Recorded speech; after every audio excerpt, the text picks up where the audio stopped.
Nice to see everybody here today. We're so happy working together, Women SIG as well, for our first joint meeting. So exciting.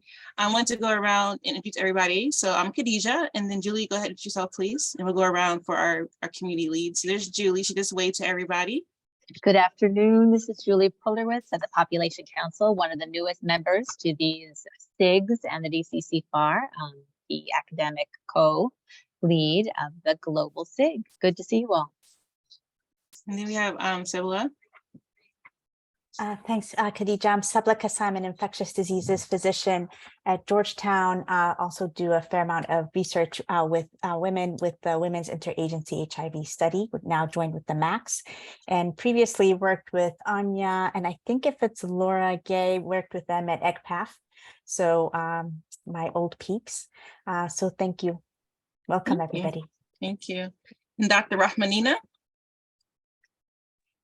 Hi, everyone. Thank you. I am co-lead for the Global SIG together with Julie, and I am very bound to ECPAF. And my other role is at Children's National Hospital here as a provider and academician. So thrilled to have the joint event and see you all. Thank you. And then Vivian, who keeps us all together for all our meetings. Hi, everyone. I provide administrative support to the Women in HIV SIG and the Global SIG on the DCC FAR side. Thank you all for joining. For those on the call, if you can go ahead and drop in the chat, like where your name and affiliation, that'd be really helpful. So you know everyone's on the call. We have so many people on the call to go one by one auto verbally, but put it in the chat so we know who you are, your affiliation. That'd be really amazing. So we had Dr. Deanna Kerrigan today as our guest speaker. She's a professor and chair of the Department of Prevention and Community Health at GW, and also the director of DCC FAR Social Behavior Sciences Core. And she's going to present today on a really interesting topic. It's called Assessing and Addressing Social Determinants of HIV Among Female Sex Workers in Dominican Republic and Tanzania through Community Empowerment-Based Responses. So Dr. Kerrigan, on to you. Thank you so much, Khadija, and thank you to the leadership of both the Global SIG and the Women in HIV SIG, and really nice to be here with everybody. I recognize a lot of familiar faces on the Zoom, and I wanted to recognize several members of our research team that are present: Wendy Davis, Yan Wang, Beth Macklin. Really great to have members of the team here. So I'll jump right in, and just to frame things, I'm going to give a bit of an overview of some of the work we've done in both the Dominican Republic and Tanzania among sex workers. And I'd love, to really make this a conversation about collaboration and ideas of partnership that you all might have. So I'll really just kind of stay at a high level and give you a taste of what we've been doing over the years, and then leave a lot of time for conversation. Next slide, please. So just in terms of the overall framework and approach to the work, we're really coming at this work from a social determinants perspective. In this case, social determinants of HIV, with the recognition that HIV, of course, intersects with many other health outcomes in the sense of the social, political, and economic context of disease is similar in terms of driving negative health outcomes, whether it be about HIV, mental health, violence, substance use, etc. So we're really interested in understanding how these different inequalities and forms of stigma intersect and drive, in this case, HIV risk and outcomes among women, and in particular among both cisgender and transgender female sex workers in the two settings that I'll talk about today. So in addition to really looking at that context, a lot of the work has really partnered with different community groups and different settings to think about how to mobilize both individual and collective agency to be responsive to these social and structural factors in order to develop community-based multi-level interventions. So that's our overall framing of our work. Next slide. In specific, let me just talk a little bit about this concept of community empowerment and how we've operationalized it and how we've looked at it in the past, setting the stage for some of the interventions that I'll describe. So a few years back, at this point, almost a decade ago, we did the first systematic review on community empowerment and HIV outcomes among female sex workers, in that case, cisgender female sex workers in lower and middle income countries, and discovered that there was a 13.5 greater odds of HIV infection among cisgender female sex workers compared to women overall. And many of the factors that were driving those disparities came together in terms of social constraints like poverty, criminalization, gender inequity, stigma, discrimination, and violence. So we were able to see not only that higher risk for HIV, but really unpack the social context that was driving that risk. And then we were able to look in the literature and see in different settings, how were different community-based responses coming together to really empower communities to address and challenge those structural constraints. And we looked and saw, different components of that in terms of social cohesion, community mobilization, all targeting those structural factors. So kind of going beyond the individual interventions and looking at how to leverage the power of communities to be responsive to that context and hence address HIV risk, as well as other health concerns of the community of sex workers. And when we did that systematic analysis, meta-analysis in this case, we found that there was a 32% reduction in the odds of HIV infection among sex workers that were exposed to community empowerment interventions in lower and middle income countries.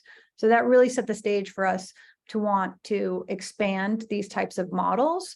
And what we noticed is that a lot of the literature, this is again in lower and middle income settings, was in South Asia, to some extent in Latin America, very little in sub-Saharan Africa, and almost nothing in the United States, by the way. Next slide. So the two settings that I'm going to talk about today are the Dominican Republic and Tanzania.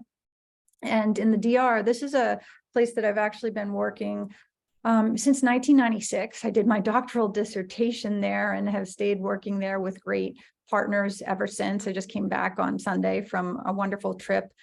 And so the work has evolved over time. In the DR, really, there was this great model of grassroots community organizing and peer education in the DR to address HIV risk among cisgender sex workers. When I arrived there for the first time in 1996, and over the years, we've partnered on the development and evaluation of environmental structural interventions to reduce HIV risk. And then in about 2012, we had the opportunity to start to understand better the needs of cisgender female sex workers living with HIV, which had been a subgroup of sex workers that really had received very little attention despite the disparities in HIV burden in the sex work community. So that is a little bit of the context of, the history of the work in the DR, and the model that I'll give you a sense of. The intervention model today is called abriendo puertas, or opening doors, in terms of creating better access to care among female sex workers living with HIV. In Tanzania, this again was building on the work from Latin America, but also being responsive to some of the gaps that we saw in the systematic review, where very little community empowerment and mobilization interventions had been evaluated in terms of HIV outcomes in sub-Saharan Africa. Not to say that there wasn't a lot of grassroots organizing that was happening, but that it hadn't necessarily been rigorously evaluated and published in the peer-reviewed literature. So in both settings, it was an opportunity to partner with communities, to use extensive qualitative and mixed methods formative research to develop and inform intervention models that really reflected community priorities, and in particular, using an intersectional lens, looking at how does HIV stigma intersect with sex work stigma and gender inequality and poverty, and really paint a more holistic picture of what's happening in women's lives and be responsive to that in the services. Next slide, please. So just to unpack some of the common elements of the intervention and overall multi-level approach, community-driven multi-level approach that we have utilized in partnership with different community-based partners in both Tanzania and the DR. I'd say it's really about placing community needs at the center of the response, understanding what are the priorities of a given community. And HIV might be one, but not necessarily the top of the list. And so being responsive to what else is going on in terms of violence, in terms of mental health, other things that really, might be more critical in terms of financial security, for example, and understanding how those things then relate to HIV outcomes and putting together a holistic view and package of services. So with community at the center driving the shape of the interventions, having a space for community to gather through drop-in centers has been really at the heart of these interventions. So a safe space where members of the community, leaders, and other members of the community can come together to talk and problem solve, and to think about, what are those priority areas, where are the leverage points, where can they mobilize collective resources to address issues like stigma and discrimination, for example, or income generation or violence prevention. So that's one important piece of this puzzle. Another piece is the use of peer leaders in providing both health education and social support, as well as peer navigation when we're talking about access to clinical care and services, particularly in the case of sex workers living with HIV. In the DR in particular, we've integrated individual counseling and support to promote individual agency and address psychosocial factors. And that's something that we haven't yet done in Tanzania, but we have done that in the case of the DR, where we're working with a clinic-based partner that has those resources. But it's something that, we've definitely thought about in the Tanzanian context as well. And then in both settings, we've done sensitivity trainings with partners and key stakeholders, including healthcare providers that are providing HIV care, as well as venue managers where sex workers might work, police, as well as male partners. So really thinking about, what is this context in which the risk of sex workers vis-a-vis HIV sits, and understanding that we need to bring in these stakeholders to be able to effectively change that social environment. So that's been critical. And then I would say over time, we've been trying to up our game when it comes to technology and connectivity, and thinking about how do we use WhatsApp to create support groups and ongoing communication, for example, amongst the peers, and how do we think about other forms of technologies and apps, to provide access to information. So that's something that I'd say that's a place we'd love to grow. And for those that are out there with a lot of expertise in that domain, let's talk, because I think we're excited about that. The community is excited about that, and there's a lot of opportunity there. Next slide, please. So a little bit of a quick snapshot here, the Abriendo Puertas intervention that started, in 2012, and this cohort continues to date, now funded by NIH, originally funded by USAID. This gives you a sense of the original pilot intervention back in 2016, where we had a multi-pronged approach, again, looking at individual counseling, peer navigation, sensitivity training for providers, and community mobilization, and looking pre and post, and seeing very positive change in terms of access to care, being on ART adherence, et cetera. So not a tremendous amount of change in the short term on viral load in the initial pilot. At this point, we've made major strides, and we're now up to about 75% suppression in the cohort, which is great. Next slide. So here, I just wanted to give you another snapshot of how that same type of a model, again, adapted to a very different cultural and political setting in Tanzania, how that played out. So this is Project Shikamana. Shikamana means let's stick together in Swahili. And this was a randomized trial funded by NIMH. And we finished a few years back, and we recruited a cohort of HIV negative and HIV positive sex workers. And these were sex workers working in venues where sex work take place. And so we were comparing this community-driven multi-level model to standard of care.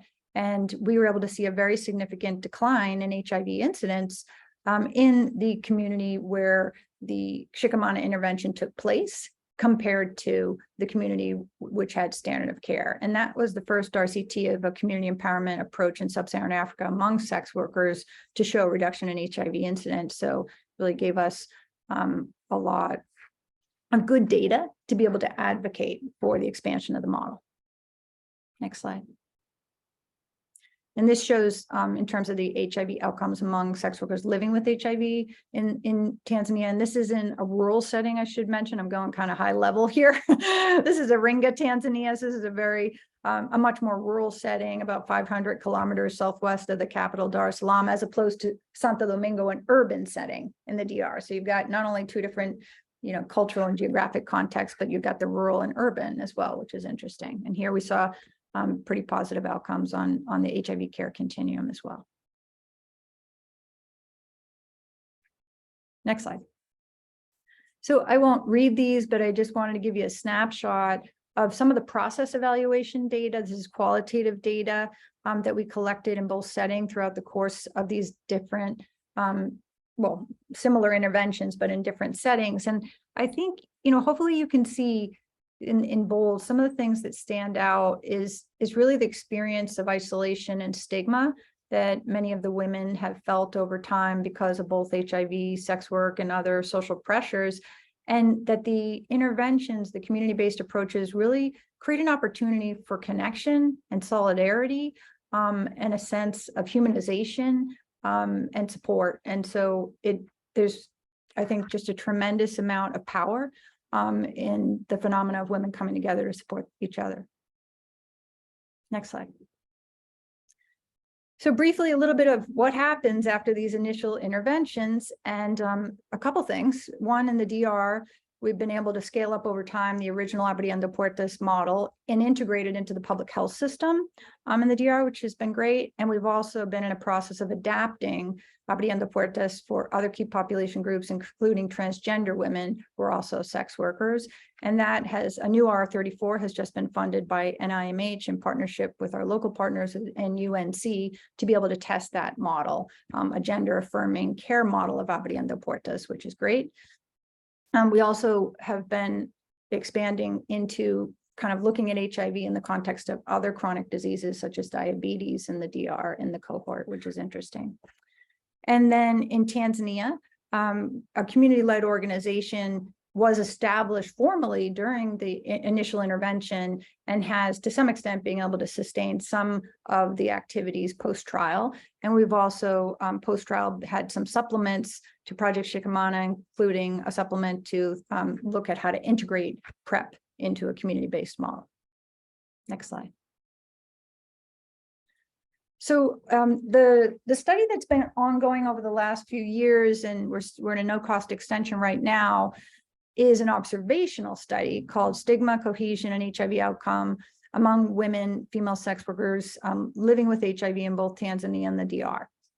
And so we have 400 cisgender female sex workers living with HIV, 200 in each country, and then we had a supplement to add 100 transgender women in the DR, as well as the other supplement on PrEP I mentioned in Tanzania. So this observational study gave us a chance to look at the successes that we had in the intervention and some of the challenges that we noted, some of the places where we were still stuck in terms of the HIV care continuum, and unpack a bit and do a better job at measuring some of the phenomena that we thought might be driving these outcomes, such as sex work stigma. In the past, there's a lot of attention to HIV stigma, but now, of course, so much attention to intersectional forms of stigma, and wanted to do a better job at measuring that. So one of the goals of this study was to develop a measure of sex work stigma, which we were able to do. To follow these trends over time, longitudinally, both quantitatively and qualitatively, and to have biomarkers, not only viral suppression, but also screening for ART in the blood, as well as resistance. So we have a lot of data. If there happen to be any doctoral students in the audience, come see me.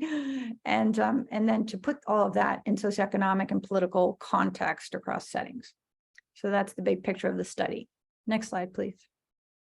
So I'm just going to give you some really brief snapshots of some of the different papers and findings that have come out over the last few years, just in case it sparks interest, or you might think there's some synergy between this work and work you're interested in.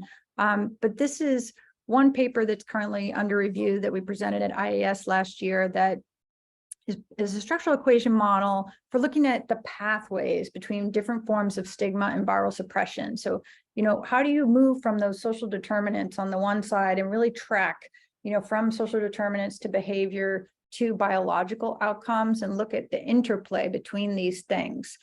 So the big picture here, not to get too much in the weeds, the big picture is that we saw a very negative role, as expected, of HIV stigma in particular on viral suppression vis-a-vis lower ART adherence. So this is what you might expect to see. But what we were able to also see is that a form of sex work resistance that we documented, or having dignity about one's work, being a sex worker, in combination with social cohesion at a community level, those two phenomena interacted in the model and really buffered the negative impact of anticipated HIV stigma on ART adherence, or lower, in this case, ART adherence and viral suppression. Whereas, that relationship was almost non-existent or was reduced greatly. So, you really see that stigma is, on the one hand, an ongoing challenging issue, HIV stigma in the case, but sex workers coming together as a group and reflecting on how they understand themselves and their work can really make a difference in terms of the way they experience that and the way that it impacts health behaviors and health outcomes. Next slide. I also wanted to touch on some of the work that we've done on mental health and really understand the interplay between stigma and gender-based violence and mental health. Sex workers are a group that are experiencing very high levels of depression, anxiety, suicidal ideation, PTSD. And so we started documenting what is the experience of sex workers living with HIV in terms of these outcomes, and then looking at the social determinants of what's driving that. So we, as is expected, we see negative associations between depression and anxiety and ART adherence in both settings. So that's pretty fairly established in the literature. Next slide. And then what we're able to do is look at what is driving that. And what you can see is that in both cases, stigma and violence is highly significantly associated with higher levels of depression. So again, contextualizing these health outcomes and understanding that if we don't address those social and structural factors, we're not only not going to make headway on HIV, but we're not going to make headway on mental health. Next slide. So another thing that we've become interested in is both collective and individual resilience and the potential role of mindfulness, which is, been something that's growing attention in the field to the notion of resilience and mindfulness in particular. Mindfulness here operationalized as paying attention on purpose in the present moment, non-judgmentally to your own experience, your own feelings, and thoughts and feelings, which might include stigmatizing thoughts. So not only the idea that we might experience social stigma, but that there is self-stigma and that there can be resilience to both our own experience of stigma as well as community experiences of stigma. So we used an established measure of mindfulness to look at people's individual level and of resilience and mindfulness, and found that it was actually significantly associated with lower odds of depression and anxiety and lower stigma. So this was a new avenue of research for us that came up a few years back, and something that we continue to explore. And now we're exploring it longitudinally. And we're really interested in this interplay between what happens at the individual level and then what happens at the community level, and how those two can support each other. Next slide. So Yan Wang, who is on the Zoom call, this is her work on the impact of COVID-19 on HIV outcomes among female sex workers living with HIV in the DR. We were still in the midst of collecting data in the cohort when COVID hit. And we, of course, were very concerned, because sex workers is certainly a group that you can imagine would be extremely vulnerable to not only exposure to COVID, but to the negative impact socially and economically associated with COVID in terms of their livelihood. And so here you get a description of how much the income of the cohort declined because of COVID, their experience of food insecurity, increases in risk behaviors, substance use, and also increases in partner abuse, and an impact on being able to actually get their medicine, stay adherent to their medicine, et cetera. So it was of quite concern. And Jan was able to take a look at, what is really going on here, these HIV-related challenges in terms of the COVID-related challenges in terms of the HIV outcomes were being driven by mental health, so stress and anxiety around COVID, as well as financial concerns and emotional partner abuse. And then she was able to run a structural equation model where she could see that emotional abuse, was associated with mental health challenges and in turn associated with negative HIV outcomes in this community. And I think, it's really great work by Jan and opens up a whole other path of inquiry in terms of how can we be ready for these shocks that could come up in the future. Next slide. So the last piece of the presentation before just opening it up for conversation is to talk a little bit about the work that we've done on long-acting injectable ART and PrEP in female sex workers. Our team's done work in this in other populations of women and clinical trial populations as well. But here I'm focused on female sex workers and the way that we've been able to use the cohort platform to understand when new technologies come into the pipeline, what do they mean for different subgroups, especially subgroups that have a higher burden of HIV or at higher risk for HIV. So this dream come true is a quote, it's a paper that we published, but that's how many sex workers describe, these are sex workers living with HIV in the DR, describe the idea of having access to long-acting injectable ART because they felt like it would really work much better with their work and life dynamics because of the challenges related to their work schedules and substance use that negatively impact adherence to ART when it comes to oral ART.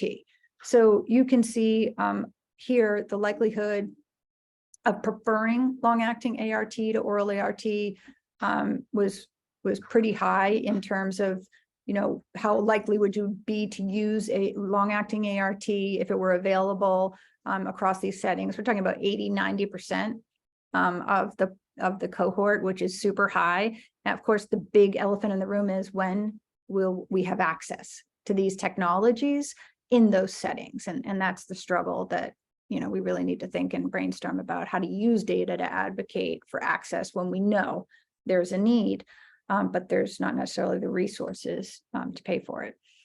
We looked at some of the things that were driving interest in being more likely to want long-acting ART, and things like patient-provider communication and quality of care were associated with these outcomes. In the DR, easier clinic access, for example, was associated with a higher likelihood of interest in long-acting ART, as well as greater monthly income.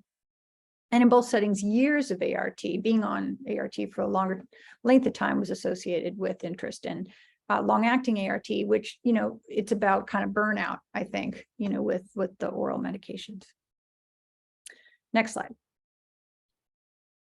We also have been looking at preferences among daily oral versus long-acting PrEP in sex workers. So the table here is Tanzania only, where we had the cohort from the Shikamana study, only the negative women, looking at preferences about different forms of PrEP. Over 80% would prefer long-acting to oral PrEP in the cohort.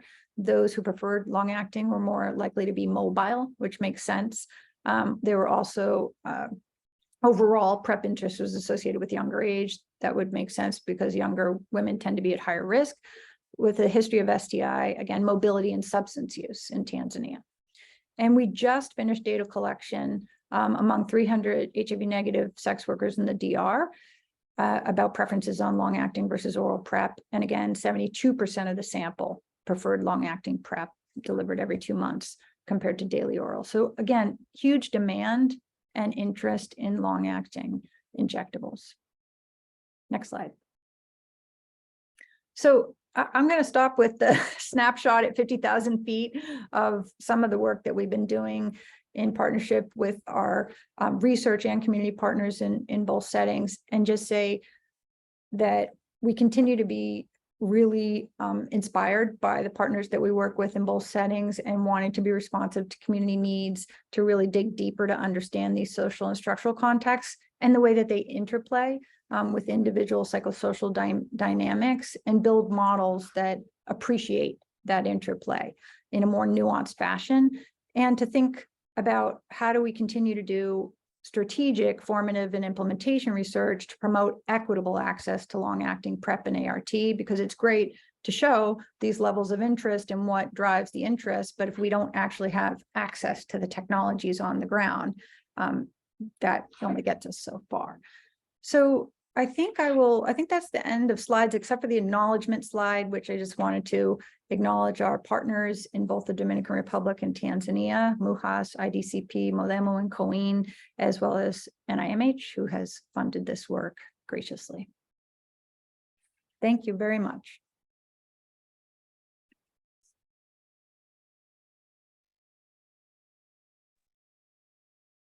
Thank you, Deanna. That was excellent, and great to hear the history from the 1990s through current. I think you paint a picture of what dedication gets you, and also the depth that you've managed to get from the long-standing engagement, and how important that is to knowledge and growth. And as I was sitting here, I was thinking of how much of what you're doing we are also doing here in the US, looking at issues related to stigma, disclosure, and health outcomes for women. So I'm sure a lot of what you said resonated with people today.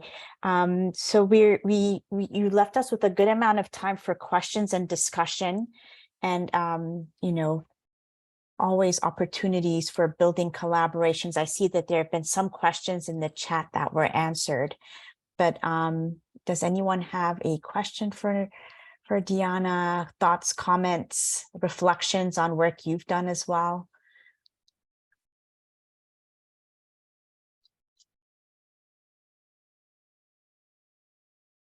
I'll just say, Sebele, that definitely see the synergy and the connectivity with work in DC and domestically. We've been able to do some work in the DC setting, but would be very interested in further collaboration on that front. Yeah.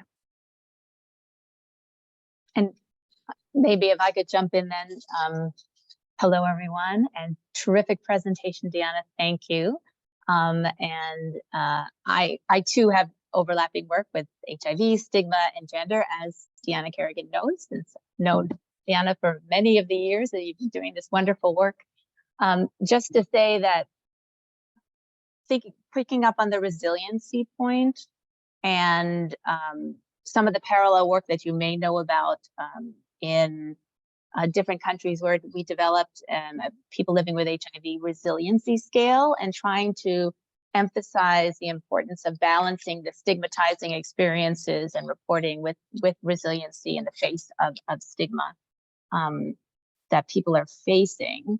And just to affirm kind of some of this multi-level conclusions around what we found is resiliency was associated with both internalized stigma and sort of interpersonal experiences, but also thinking on the structural level, people being aware of some of the laws and guidelines in the country that they are based and where they were working. And so the importance of bringing in that multi-level perspective, including the structural and community, as you were talking about. I wonder if you could talk about that a little bit more when you're thinking, particularly in the context of expanding and rolling it out in the public health sector, for example, and thinking about those structural issues. Sure. Yeah, I mean, I think this interplay between individual and collective resilience is a space for a lot of creativity and partnership. I think understanding, one of the things that was a finding back in the day in some of the work we did in Brazil, where we would see that, you know, which is logical, sex workers with higher internalized stigma were much less likely to participate in community mobilization to address structural factors. That makes logical sense. And we see the same things here, except in the flip side, when we look at it from an assets-based perspective, sex workers that have a sense of dignity about their work are much more likely to participate in community mobilization activities. So I think the idea that we could be working in parallel, you know, to address the structural, but also support individuals to address psychosocial needs, traumas, mental health issues and build that resiliency at that level. I think the hypothesis would be, if we could follow it over time, that as we, do one, we help the other. And there's kind of it's not linear, it's circular really. And to be able to look at that both quantitatively and qualitatively, I think is one of the challenges that we're excited about in our work. Perfect, thanks. I do have a question regarding to what extent you try to tease apart the individual effectiveness of each of the layers of the intervention, right? So the collective, you gave us a really beautiful picture of, in the end, this is what we have with important outcomes, including biologic outcomes. But how do you tease apart, what did what the most, right? And so my biggest concern is with the viral suppression outcomes near term, but I wonder to what extent the health system is the problem, and to what extent that was, that component of the intervention actually changed what usually is a pretty hard to change system. Yeah, great question. So in terms of the intervention effectiveness, we didn't have the type of factorial design that you might need to be able to tease that apart. You'd need a much greater sample size, more communities, all that.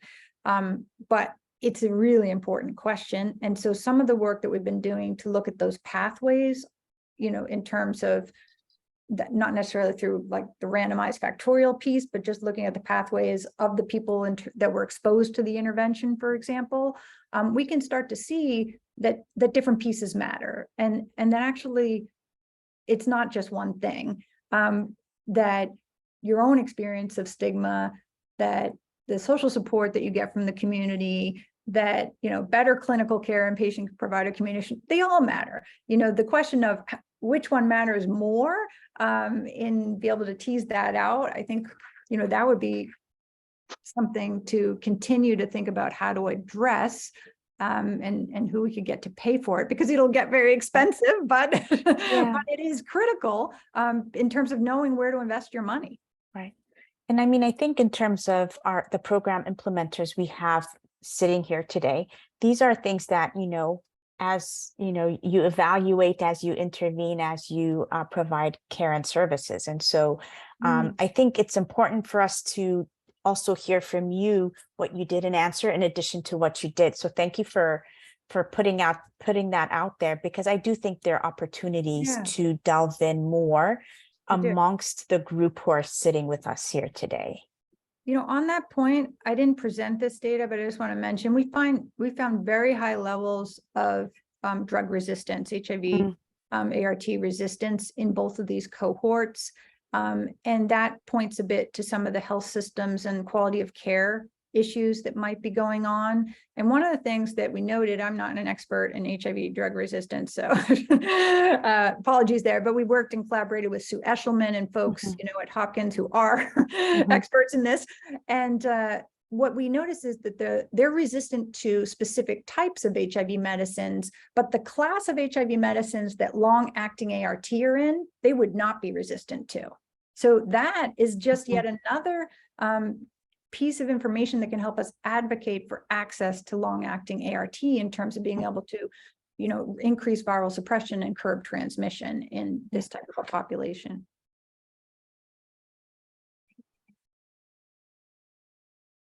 I was just curious. Oh, sorry.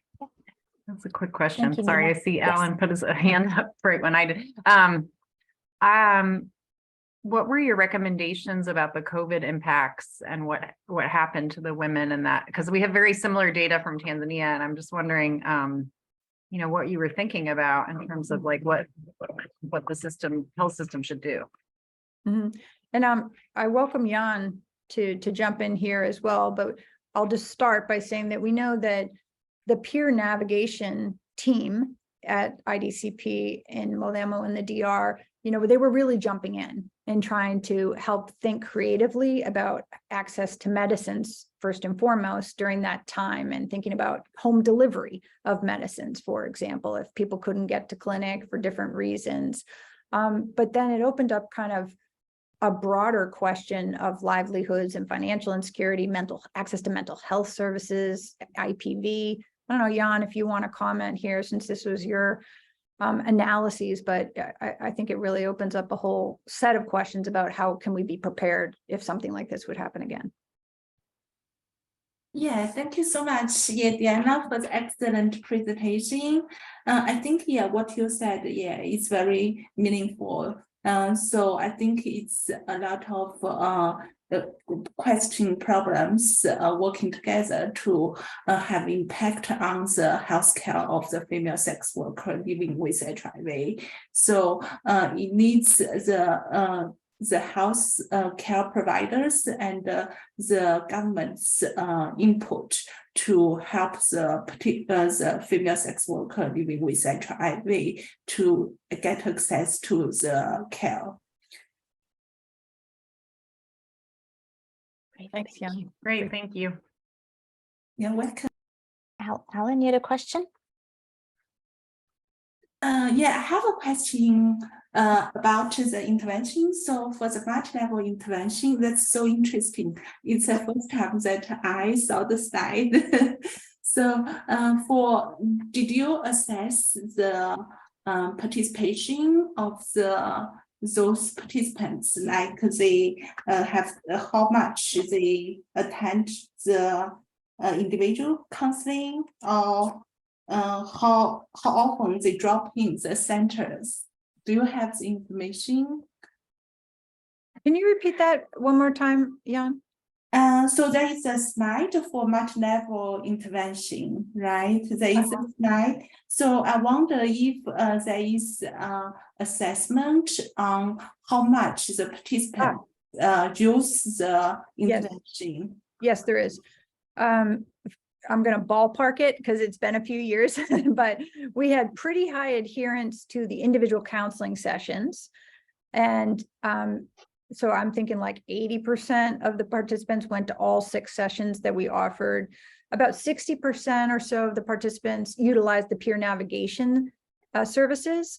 And the community mobilization, we had what we called casas abiertas, or like kind of open houses at the safe space at Molemu, the community partner. That was much lower. That was between like 25 and 30%. And that's something that I've seen in pretty much all of the work I've done around community mobilization among sex workers, and whether it's Brazil, Tanzania, Swaziland, Dominican Republic, and it goes back to this issue that if you're not, the issue of comfort with disclosing or being understood as a sex worker, so internalized stigma, as well as just the realities and financial pressures that you might be under and the time it takes perhaps, to participate in those types of activities. So we saw so when we looked at exposure to the intervention in the paper that we published in AIDS and Behavior, we looked at exposure in aggregate because we didn't have, the power to tease it apart. But what we know is that, most of the intensity is coming from the peer navigation and the individual support. Having said that, that combination with the mobilization has indirect impacts, because as we were talking before, those who do go to the mobilization activities then might be more likely to engage with the peer navigator. So it's always difficult to kind of say it's one or the other. Yeah, thank you so much for the information. So maybe those who attend more, they have more intervention effect, greater intervention effect. Yeah, we saw a dose. We looked at the dose response, and we definitely saw a dose response in terms of level of exposure to the intervention. So absolutely. Okay, thank you. Mm-hmm. And I think Alan had to say. Alan still has the hand. Yeah. Just a question and a comment. First, what a great opportunity to have representatives of the international organizations here, Pop Council and EGPATH, and just to ask them how are their programs and work in Africa or globally, how do they focus on these days on commercial sex workers, and how might the results from these important research trials have influenced or might influence the work that your organizations do? And I actually don't know the answers to those questions, so I'm curious what the answer. Anja, would you like to start? Would you like to respond around EGPATH? Sure, I can. We actually don't do as much work as we would like to in the area of sex workers or other key populations. So, but it does bring a lot of really good questions and thoughts, like how would we need to work closer with that. But generally speaking, PEPFAR has kind of like its key population partners who are focusing across countries more on this population. So yeah, we don't do very much in this area, but nonetheless very important.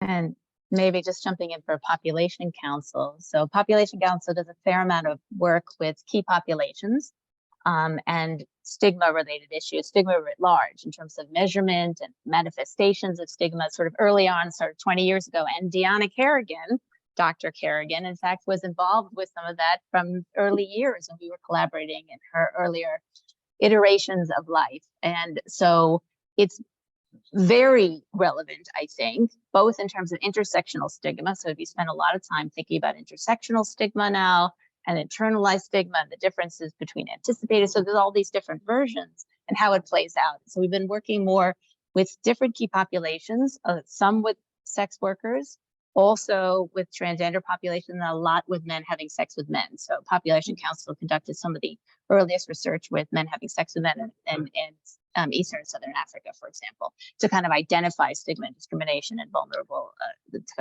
their vulnerabilities to HIV and other risks. And so the work is extremely relevant, and look forward to continue collaborating. But I think that there are sort of needs around interventions for key populations. That was really a gap in the field, I think, as the epidemic was increasingly concentrated amongst key populations, including men who have sex with men and transgender women, et cetera. And now that we're identifying the needs of transgender populations more discreetly than MSM, for example, I think the work is getting increasingly nuanced in the different needs of different populations. However, stigma and discrimination is an underlying issue. And so looking at stigma related to all the different identities, whether it's HIV or sexual and gender minority status, or applying this to the US, some of the issues around racism, which we are doing here now, a little under the DCCFAR and the HPTN. I just think there's lots of, as Deanna said, space for creativity and need to address this key issue for populations that are particularly at risk of HIV, even currently in the epidemic. Thanks for raising that, Alan. And I think, this is Anya again, I think actually some of these areas are of relevance also for other populations. And that's why I want my question about mindfulness, because there's a lot of self-stigmatization also among other groups, young women. Yep. Yes, absolutely. So therefore my question, because there might be lessons learned that we can use also across other populations. Definitely. And because that was a really intriguing finding for us, I'm not sure if I presented it, but mindfulness is actually even directly associated with better viral suppression. So to see the link, between mindfulness and viral suppression was really powerful for us. And Jan has been helping look at, what are the pathways there? What's going on? We know that there's an association between higher mindfulness and reduced stigma. So, you would imagine then stigma is on the pathway to adherence, which is on the pathway to viral suppression. So we're teasing that out observationally. And we've also been developing a pilot intervention about individual and collective resilience that integrates mindfulness techniques. So kind of adapting a mindfulness-based stress reduction type of a model to the setting in the DR among sex workers and the women.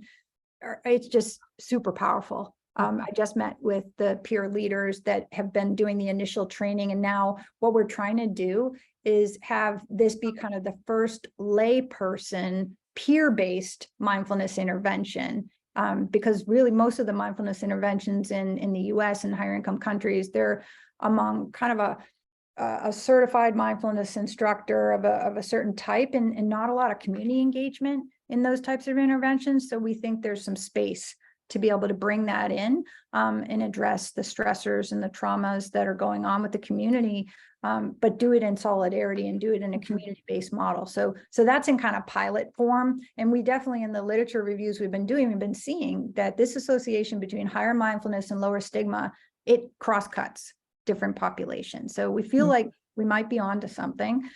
I think it was Laura's question about cost effectiveness and integration into health systems. So we did publish on the cost effectiveness of some of the DR intervention work back in the day. And we have had some success in the DR of integrating it into the health system, at least pieces of the intervention, and creating synergies, not only in terms of like health sensitivity training, but the peer navigation, being able to partner with the MOH in both the DR and Tanzania. So in Project Shikamana, we were training and MOH workers, and they were, creating a team with the sex worker peer navigators. And I know Waymar and Julie and others from Pop Council have also been doing some similar models of community-based care among sex workers in Tanzania in partnership with health systems. So there's some connectivity there too.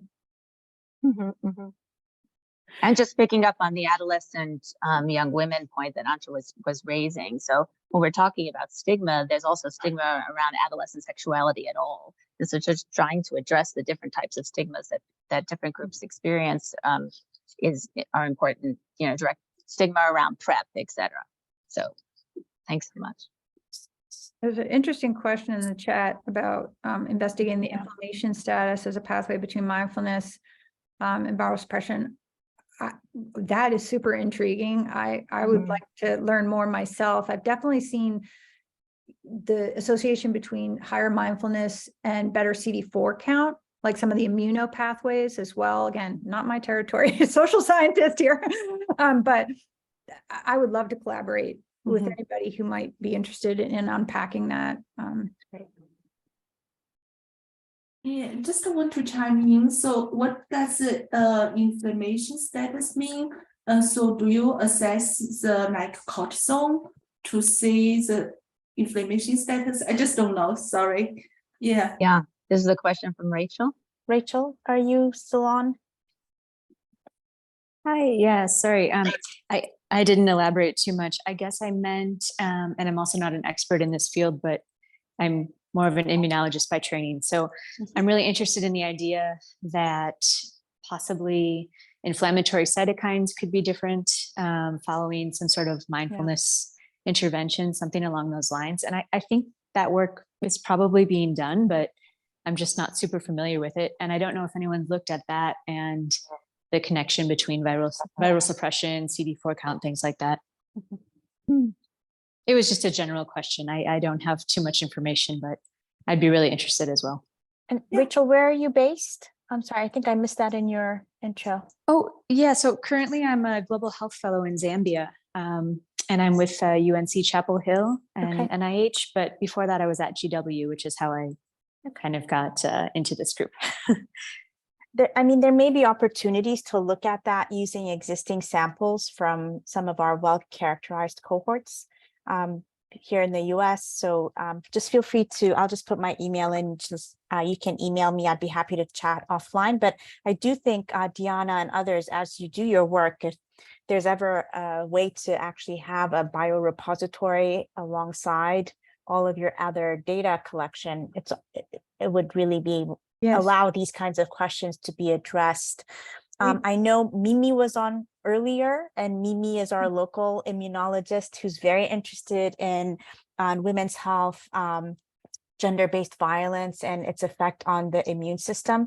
So not just crudely the CD4, but also immune activation, inflammation that she measures using a lot of cytokines, chemokines, etc. And so I know she probably would be very interested in collaborating. I'd love to loop back. We do have all our blood samples stored at the Hopkins lab in both cohorts. So, and we do have permissions to do additional analyses. Great. I think it's a great idea to include the biological measures, additional biological measures, linking mindfulness and viral suppression or CD4. Yeah. And then I think separately with actually with Matt Levy, who Alan Greenberg was generous enough to introduce us to, we looked at kind of preclinical atherosclerosis in women.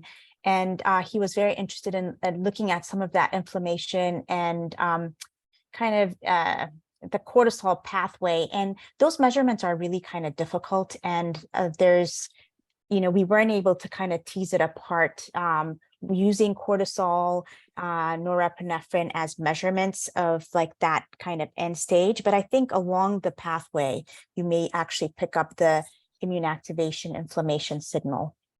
So we're nearing the end of our time. Hate to And close this. Alan had Alan, a go last ahead. comment.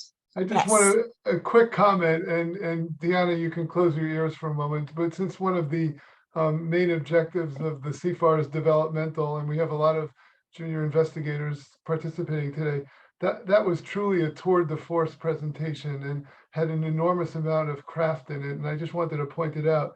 In a short, very easy to understand half-hour presentation, we heard about 2 global health settings, qualitative and quantitative and fairly advanced qualitative and quantitative research methods, both behavioral and biologic outcomes and interventions that were presented, how research results were translated into program, how junior investigators and community members were involved in the conceptualization and implementation of the research, and then COVID on top of it. That's an enormous amount in a half an hour, and it didn't feel that way. And for those of you who aspire to hone your oral presentations, you couldn't have had a better example than what we heard today. And I just want to extend my gratitude to Deanna for sharing her incredibly important research with all of us in the artful way that you always do. So thank you, Deanna. Thank you, Alan. That was very kind. I'm really grateful for the invitation to be here, and please be in touch if you see synergies with our respective work. I'm very excited to partner with folks, and any junior investigators who are looking for collaboration on a pilot award, give me a call. Thank you, everyone. And we'll be calling on you soon, and maybe we'll try to have these joint sessions more frequently, because we really had great turnout, great questions. And again, I know for those of us sitting in academia, we're always happy to collaborate and help move projects along and find junior folks to work with our senior leaders who are still leading the way. So thank you all very much. And Julie, any final words? No, just to say thanks again. It was great to come together, and until the next time. Thank you again, Dr. Kerrigan. Yes. Thanks, everybody. Thank Bye-bye. you. Bye, everybody.